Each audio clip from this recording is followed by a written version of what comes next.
مسلمانوں پر دن میں 5 نمازیں فرض ہیں۔ آئے دیکھیں صبح ناشتے کے لیے ہم اپنے جدول کو چیک کریں نا، پورے دن کا جو ہمارا شیڈول ہے، ناشتے کے لیے ٹائم ہے ہمارا بنا ہوا ہے، دوپہر کے کھانے کے لیے ٹائم ہے، دوپہر کے لیے ٹائم ہے، شام کے لیے ٹائم ہے، دوستوں کے لیے ٹائم ہے، ملازمت کے لیے ٹائم ہے، دکانداری کے لیے، دوست احباب کے لیے ٹائم ہے۔ پوری دنیا کا ایک نظام ہے، ہر کسی نے اپنا دنیا کا ایک جدول بنایا ہوا ہے، ایک شیڈول بنایا ہوا ہے۔ اس میں ذرا کم اور کریں کیا، نماز کے لیے بھی ہم نے ٹائم لکھا ہوا ہے، سب ہر چیز کے لیے کام ہے، وقت بنا ہوا ہے، لیکن نماز کے لیے ہمارے پاس وقت ہے۔ نماز اسلامی کا مدری ماحول یہی سوچ یہی فکر دیتا ہے کہ نماز فرض ہے۔ دیکھیں ہر بندہ پریشان ہے، روزی میں برکت نہیں ہے۔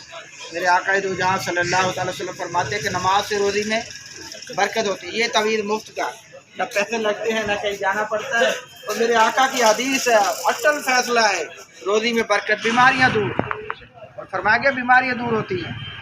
تو یہی عرض ہے کہ نمازوں کی پابندی فرمایا جائے، قریبی مسجد ہے، اب دیکھو جو رزق لکھا ہے نا وہی ملے گا۔ اب ہمارے ذہن میں آتا ہے کہ میں دکان پہ بند کر کے چلا گیا تو کسٹمر چلا جائے گا، تو کسٹمر کو بھیجتا کون ہے پہلے یہ بتائیں؟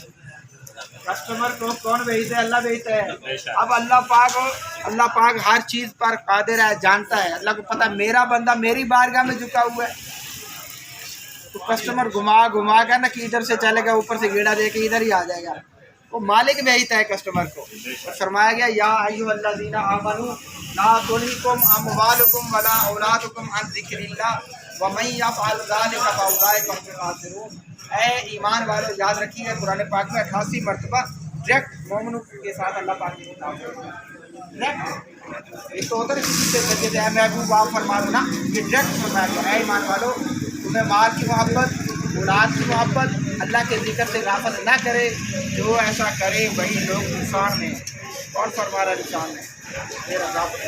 اس مالک نے کہا کہ وہ رب فرما رہا نقصان بندہ کبھی کہتے میں نہیں ہو سکتا۔ نماز کی پابندی فرما کرے۔ آج جمعرات ہے، الحمدللہ آپ کی خوش قسمتی ہے کہ دعوت اسلامی کا ہفتہ وار سنت بنا ہے اجتماع ہر جمعرات کو فیضان مدینہ مترو میں، ہر جمعرات کو مغرب سے لے کر عشاء تک ہوتا ہے۔ اس میں آیا کریں، تلاوت، ذکر، نعت، بیان، دعا۔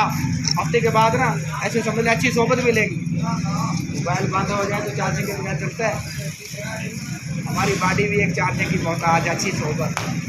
ہفتے کے بعد اچھی صحبت میں جائیں گے، چارجنگ ہو جائیں گے، ہفتہ پورا ایک کرتے رہیں گے، پھر تھوڑا سا لوز ہوں گے، پھر اجتماع آ جائے گا۔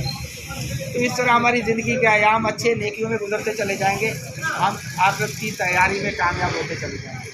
پیارے بھائیوں یہی سوچ رہی تھی کہ دعوت اسلامی آپ کے اندر کنورٹ کر رہی ہے، آپ کو یہ ذہن دے رہی ہے کہ مجھے اپنی اور ساری دنیا کے لوگوں کی اصلاح کی کوشش کرنی ہے۔ دین سیکھنے کے لیے، نماز سیکھنے کے لیے وقت کام سے سفر کرتے ہیں، نکالیں آپ 3 دن، کیا ہے دنیا کے لیے، رشتہ داروں کے لیے فوت ہو جائے 4 دن لگ جاتے ہیں، کسی کی شادی ہو 5 دن لگا آتے ہیں، دکان بند۔ کورونا کے دنوں میں دکانیں بند تھیں تو نظام چل رہا تھا، اللہ رزق دے رہا تھا، آپ دوبارہ سنائے آ رہی ہے، تو اس آپ واپس آئیے، اللہ اس آفت سے مسلمانوں کو بچائے۔ تو یہ جب دنیا کے لیے کوئی گورنمنٹ کا اعلان ہو جائے، دکانیں بند ہو جاتی ہیں، تو اللہ کے دین سیکھنے کے لیے بند ہو جاتی ہے۔ اللہ تعالیٰ سے دعائیں لگا کر